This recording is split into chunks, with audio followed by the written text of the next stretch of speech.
ओम शांति। ओम शांति। आज की तारीख है 28 अगस्त 2024।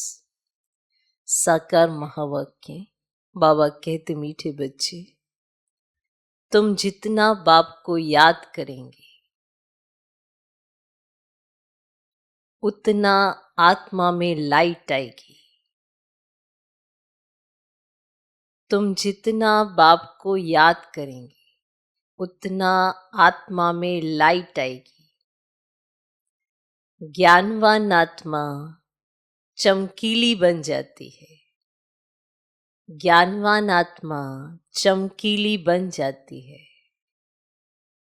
बाबा कहते, मीठे बच्चे, तुम जितना बाप को याद करेंगे उतना आत्मा में लाइट आएगी। ज्ञानवान आत्मा चमकीली बन जाती है। आज का प्रश्न, माया किन बच्चों को जरा भी तंग नहीं कर सकती? माया किन बच्चों को जरा भी तंग नहीं कर सकती? उत्तर, जो पक्के योगी हैं।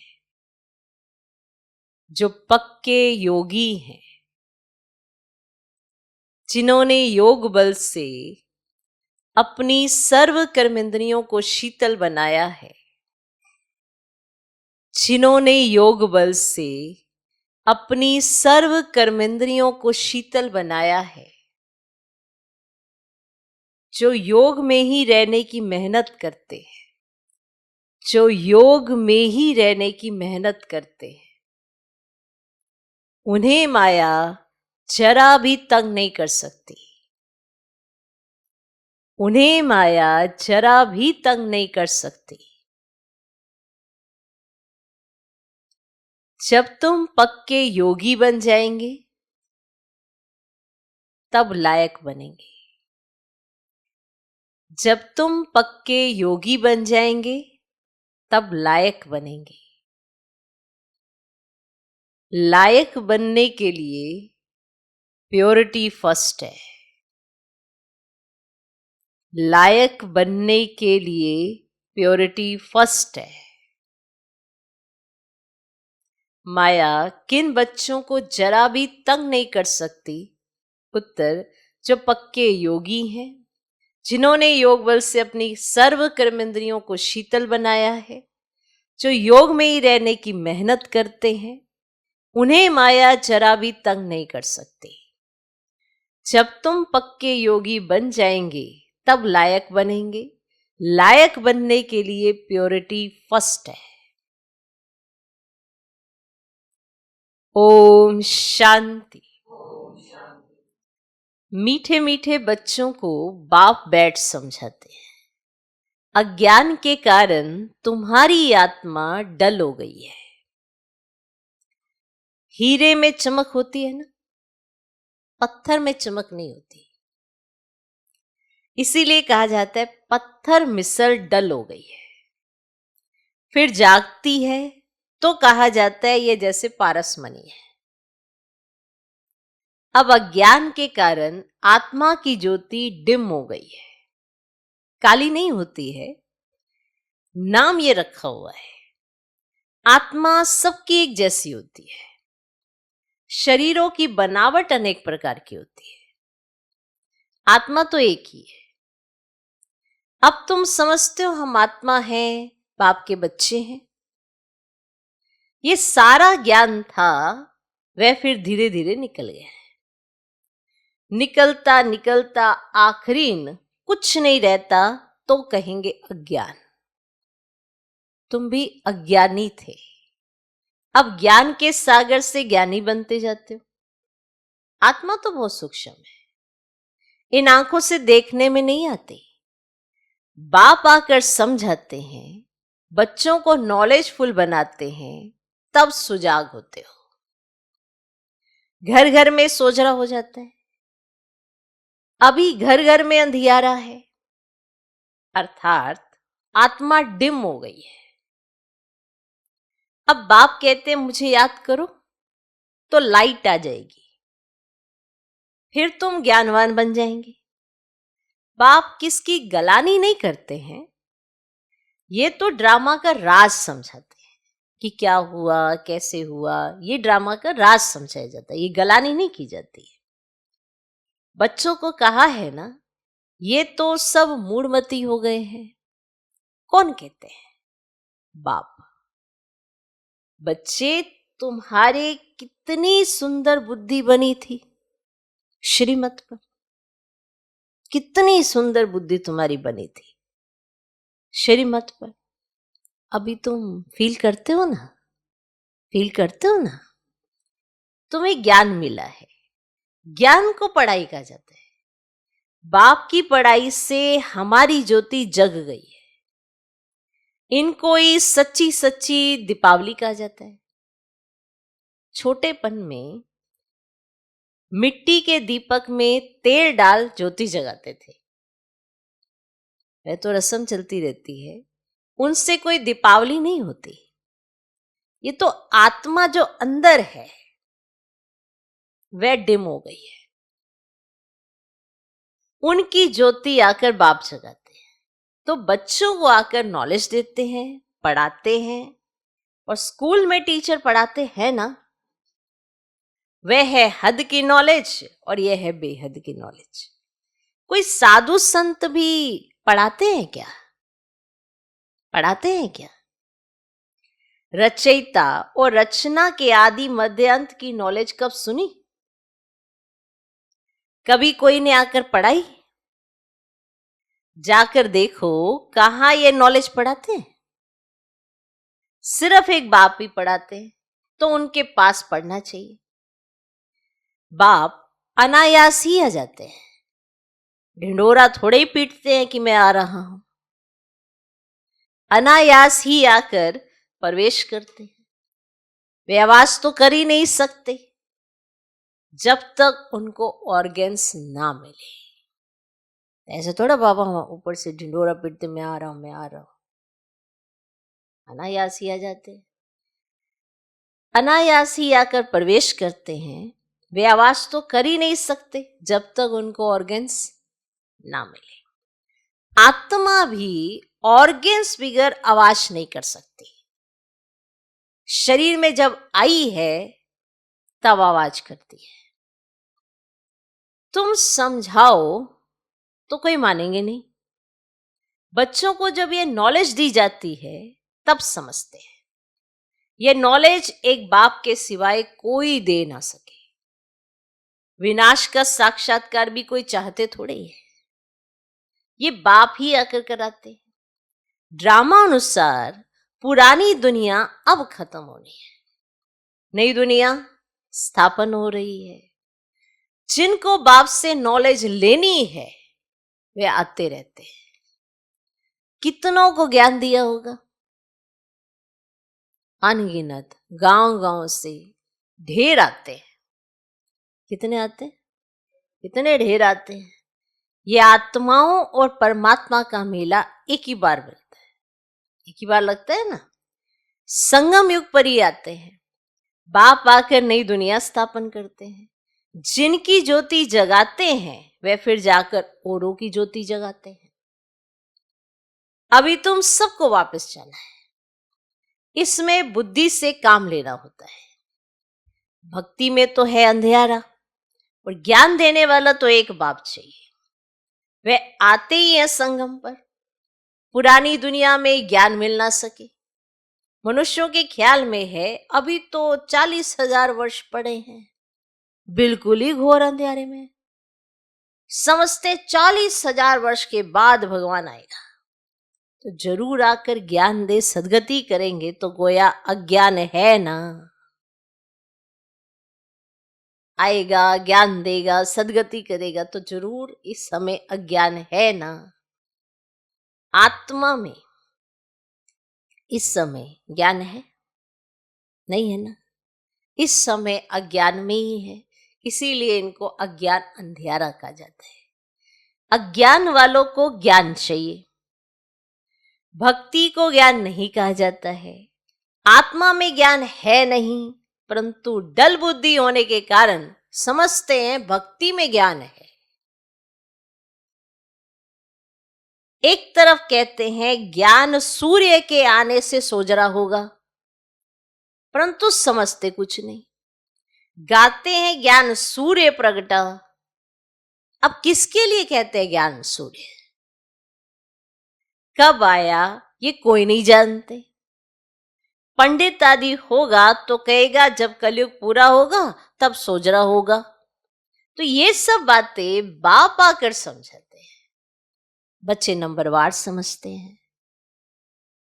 बाबा तो आकर समझाते हैं और बच्चे नंबरवार समझते हैं। टीचर बच्चों को पढ़ाते हैं, एक रस तो बच्चे नहीं पढ़ेंगे। पढ़ाई में एक रस मार्क्स कभी होती ही नहीं। तुम जानते हो कि बेहद का बाप आया हुआ है। अब पुरानी दुनिया का विनाश भी सामने खड़ा है। अभी ही बाप से ज्ञान लेना है और योग भी सीखना है।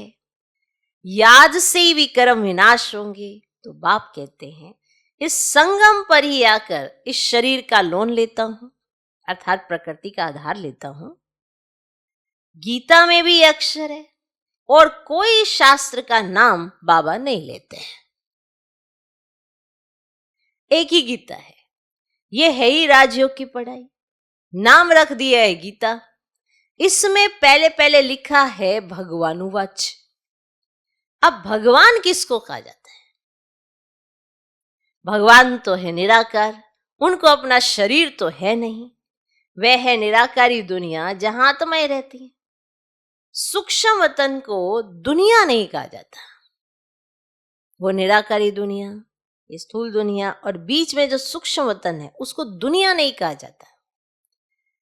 यह है स्थूल साकार दुनिया और वह है आत्माओं की दुनिया।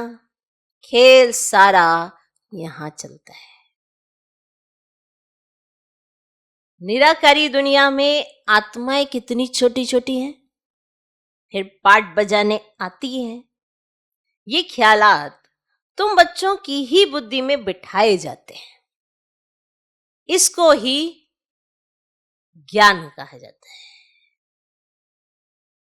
वेद शास्त्र को कहा जाता है भक्ति, ज्ञान नहीं।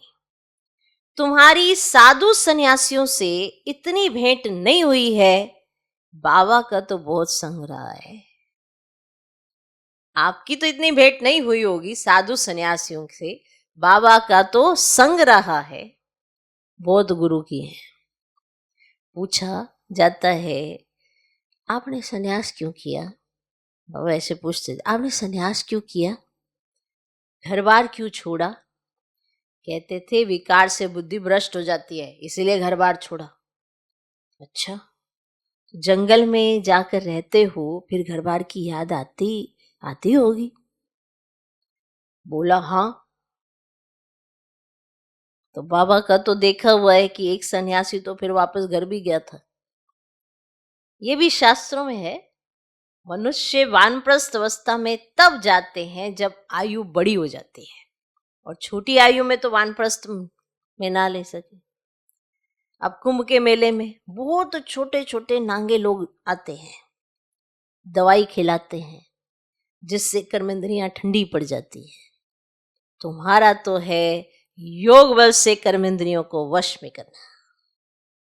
योग बल से वश होते होते आखिरी न ठंडी हो ही जाएंगी। कहीं कहते हैं बाबा माया बहुत तंग करती है, वहां तो ऐसी बातें होती ही नहीं। कर्मेंद्रियां वश तब होंगी जब योग में तुम पक्के होंगे, कर्मेंद्रियां शांत हो जाएंगी। इसमें बड़ी मेहनत है। वहां ऐसे चीची काम होते ही नहीं। बाप आए हैं ऐसे स्वर्ग धाम में ले जाने, तुमको लायक बना रहे हैं। माया तुमको ना लायक बनाती है, अर्थात स्वर्ग व मुक्ति धाम में चलने लायक ही नहीं। तो बाप बैठ लायक बनाते हैं। उसके लिए प्योरिटी है फर्स्ट। और गाते भी हैं बाबा हम पति तो बन पड़े हैं, हमको आकर पावन बनाओ। तो पावन माना पवित्र। और गायन भी है अमृत छोड़ विष काहे को खाए। उनका नाम विष भी है जो आदि मध्यांत दुख देता है। तो यह भी ड्रामा में नूंद है। बाप कितना बार आए हैं, तुम बच्चों से आके मिले हैं, तुम्हें कनिष्ठ से उत्तम पुरुष बनाया जाता है। आत्मा पवित्र होती है तो आयु भी बड़ी हो जाती है, हेल्थ, वेल्थ और हैप्पीनेस सब मिल जाती है। ये भी तुम बोर्ड पर लिख सकते हो, health, wealth, happiness for 21 generation 1 second. Health, wealth, happiness for 21 generation 1 second. तो बाप से वर्षा मिलता है ना 21 जन्मों के लिए। तो कई बच्चे बोर्ड लगाने से भी डरते हैं, बोर्ड तो सबके घर पर रहता ही है। तुम सर्जन के बच्चे हो ना, तुमको हेल्थ, वेल्थ, हैप्पीनेस सब मिलता है, तो तुम फिर औरों को दे सकते हो, तो क्यों नहीं बोर्ड पर लिख देते हो। तो मनुष्य आकर समझे कि भारत में आज से 5000 वर्ष पहले हेल्थ, वेल्थ थी, पवित्रता भी थी। तो बेहद के बाप का वर्षा 1 सेकंड में तुम्हारे पास बहुत आएंगे। तुम बैठ समझाओ, यही भारत सोने की चिड़िया था, इन्हों का राज्य था, फिर ये कहां गए। 84 जन्म पहले ये लेंगे, ये नंबर 1 है ना, यही फिर लास्ट में आते हैं। तो बाप कहते अब तुम्हारा 84 का चक्र पूरा हुआ, फिर शुरू होना है। तो बेहद का बाप ही आकर ये पद प्राप्त कराते हैं। सिर्फ कहते हैं तुम मुझे याद करो तो पावन बन जाएंगे। 84 जन्मों को जानकर बाप से वर्षा लेना है, परंतु पढ़ाई तो चाहिए ना। तो तुमको कहा जाता है स्वदर्शन चक्रधारी, नया तो कोई समझ ना सके। तुम जानते हो स्व आत्मा को कहा जाता है। हम आत्मा जो पवित्र थी, शुरू से लेकर 84 का चक्कर लगाया, वे भी बाप बताते हैं। तुमने पहले पहले शिव की भक्ति शुरू की, तुम तो अव्यभिचारी भक्त थे, तो बाप के सिवाय कोई समझा ही ना सके। तो बाप कहते मीठे मीठे बच्चों, तो तुमने पहले पहले ये जन्म लिया। तो कोई साहूकार होगा तो कहेगा ना कि आगे जन्म में इसने ऐसा कर्म किया है। तो कोई रोगी होगा तो कहेंगे पिछले कर्म का हिसाब किताब है। अच्छा, इन लक्ष्मी नारायण ने कौन से कर्म किए है? तो ये भी आत्मा ना, तो इन्होंने ऐसे कौन से कर्म किए? ये बाप बैठ समझाते हैं, ये बाप बैठ समझाते हैं। इनके 84 जन्म पूरे हुए, फिर फर्स्ट नंबर में आना है। तो भगवान संगम युग पर ही आकर राजयोग सिखलाते हैं। तो अभी तुम समझ रहे हो कि बाबा हमें राजयोग सिखला रहे हैं, फिर भी तुम भूल जाएंगे। कर्म, अकर्म और विकर्म की गुह्य गति भी बाप ने समझाई है। रावण राज्य में तुम्हारे कर्म विकर्म हो जाते हैं और वहां कर्म अकर्म होते हैं, तो वहां रावण राज्य ही नहीं, विकार होता ही नहीं, तो वहां है ही योग बल। जबकि योग बल से हम विश्व के मालिक बनते हैं, तो जरूर पवित्र दुनिया भी चाहिए। और पुरानी दुनिया को अपवित्र और नई दुनिया को पवित्र दुनिया कहा जाता है। तो वह है ना वाइसलेस वर्ल्ड और यह है विशेष वर्ल्ड। तो बाप ही आकर वैशाल्य को शिवालय बनाते हैं, तो सत्युग है शिवालय, और शिव बाबा आकर तुमको सत्युग के लिए लायक बनाते हैं, बना रहे हैं ना। और लक्ष्मी नारायण के मंदिर में जाकर तुम पूछ सकते हो, आपको मालूम है इन्होंने ये पद कैसे पाया, विश्व के मालिक कैसे बने? तो बाप कहते ये तुम नहीं जानते हो, हम जानते हैं। तुम बाप के बच्चे ही कह सकते हो कि हम आपको बता सकते हैं इन्होंने ये पद कैसे पाया। इन्होंने ये पूरे 84 जन्म लिए, फिर पुरुषोत्तम संगम योग पर आकर बाप ने राजयोग सिखलाया है और राजा ही दी है। तो उसके पहले नंबर 1 पतित थे, फिर नंबर 1 पावन बने, और सारी राजधानी है ना तुम्हारे चित्रों में सब क्लियर है। इन्हों को राजयोग किसने सिखलाया? ऊंचते ऊंच है ही परमात्मा, और देवताएं तो देखो बच्चे सिखला ही ना सके, तो भगवान ही सिखलाते हैं, जिसको नॉलेजफुल कहा जाता है। तो बाप, टीचर, सतगुरु भी कहा जाता है। तो ये सब बातें वही समझ सकते हैं जिसने शुरू से शिव की भक्ति की होगी।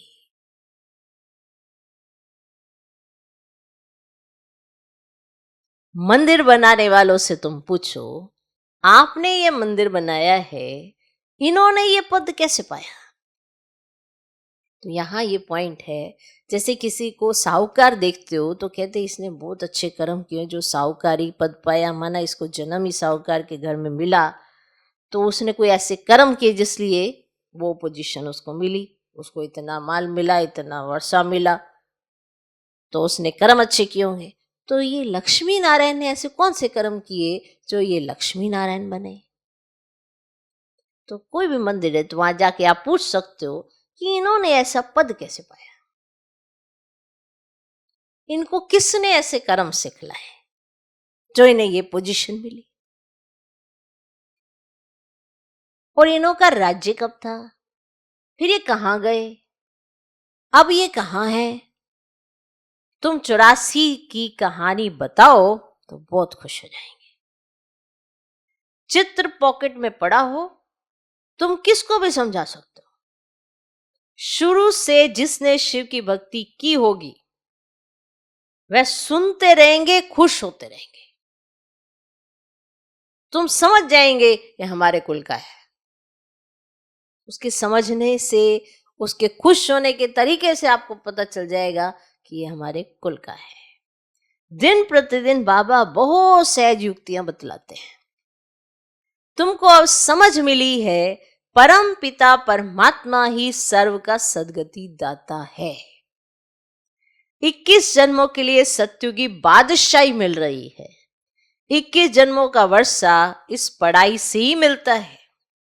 टॉपिक तो बहुत है, वैशाल्य और शिवाल्य किसको कहा जाता है, इस टॉपिक पर हम परम पिता परमात्मा की जीवन कहानी बता सकते हैं। ऐसे बहुत सारे टॉपिक्स हैं। लक्ष्मी नारायण के 84 जन्मों की कहानी, यह भी एक टॉपिक है। विश्व में शांति कैसे थी, फिर अशांति कैसे हुई, अब फिर शांति कैसे स्थापन हो रही है, यह भी एक टॉपिक है। तो बाबा पढ़ा रहे हैं और टॉपिक भी बता रहे हैं। आपको ज्यादा बुद्धि चलाने की जरूरत नहीं पड़ती है। इतनी युक्तियां बता देते हैं कि आपको कब, कहाँ, किससे कैसे बात करनी है, क्या बात करनी है, कैसे आपको जज करना है, कैसे आपको परखना है कि कौन क्या है। सारी बातें तो बाबा ही सिखा देते हैं, अपनी बुद्धि थोड़ा लगानी। बस इतना करना है, जो बाबा सुनाए उसको समझने की कोशिश करो, समझो और फिर उसे प्रैक्टिकल में लाओ। तो ये टॉपिक भी बता दिए। अच्छा, मीठे मीठे सिकिलधे बच्चों प्रति माता पिता बाप दादा का याद प्यार और गुड मॉर्निंग। रूहानी बाप की रूहानी बच्चों को नमस्ते। हम रूहानी बच्चों की भी रूहानी बाप को नमस्ते नमस्ते नमस्ते, good morning good morning good morning. तो एक ऐसे टॉपिक का लिखकर टॉपिक्स और ऐसे लिख लेना चाहिए। कई बार कहीं पर किसी को सुनाना होता है तो वो टॉपिक उठा लेने चाहिए, उसके आधार पर बहुत सारी सेवा हो सकती है। कई बार याद नहीं आता कि कौन सा टॉपिक रखें, क्या सुनाएं, तो ऐसे टॉपिक लिखे हुए हों, लिस्ट हो, तो फिर समय पर मान जैसा भी हो उस टॉपिक पे आपने जो भी बनाया है, वो टॉपिक बनाया है, तो फिर वो उठा लेना चाहिए और सुनाना चाहिए। ऐसे से होती है। तो ये मुरली से निकाल के कि कौन कौन से टॉपिक बाबा ने दिए हैं। कई बार बाबा मुरलियों में 5, 6, 7 ऐसे बहुत सारे टॉपिक कंटिन्यू बताते रहते हैं, तो वो सारे टॉपिक लिख लेने चाहिए और फिर उनके ऊपर लिखना चाहिए कि कैसे किसको सुनाना है, तो प्रभाव पड़ेगा। तो सेवा करने की युक्तियां तो डायरेक्ट भगवान ही बता देता है, ज्यादा बुद्धि नहीं लगानी पड़ती। अभी तो बहुत सहज हो गए। धारणा के लिए मुख्य सार, पहला पॉइंट, अब उत्तम पुरुष बनने के लिए याद के बल से आत्मा को पवित्र बनाना है। अब उत्तम पुरुष बनने के लिए याद के बल से आत्मा को पवित्र बनाना है। कर्मेंद्रियों से कोई भी विकर्म नहीं करना है। कर्मेंद्रियों से कोई भी विकर्म नहीं करना है। अब उत्तम पुरुष बनने के लिए याद के बल से आत्मा को पवित्र बनाना है। कर्मेंद्रियों से कोई भी विकर्म नहीं करना है। दूसरा पॉइंट, ज्ञानवान बन आत्माओं को सुजाग करने की सेवा करनी है। ज्ञानवान बन आत्माओं को सुजाग करने की सेवा करनी है। आत्मा रूपी ज्योति में ज्ञान योग का घृत डालना है। आत्मा रूपी ज्योति में ज्ञान योग का घृत डालना है। श्रीमत पर बुद्धि को स्वच्छ बनाना है। श्रीमत पर बुद्धि को स्वच्छ बनाना है। ज्ञानवान बन आत्माओं को सुजाग करने की सेवा करनी है। आत्मा रूपी ज्योति में ज्ञान योग का घृत डालना है। श्रीमत पर बुद्धि को स्वच्छ बनाना है। आज का वरदान, पॉइंट स्वरूप में स्थित हो, मन बुद्धि को नेगेटिव के प्रभाव से सेफ रखने वाले विशेष आत्मा भव। पॉइंट स्वरूप में स्थित हो, मन बुद्धि को नेगेटिव के प्रभाव से सेफ रखने वाले विशेष आत्मा भव।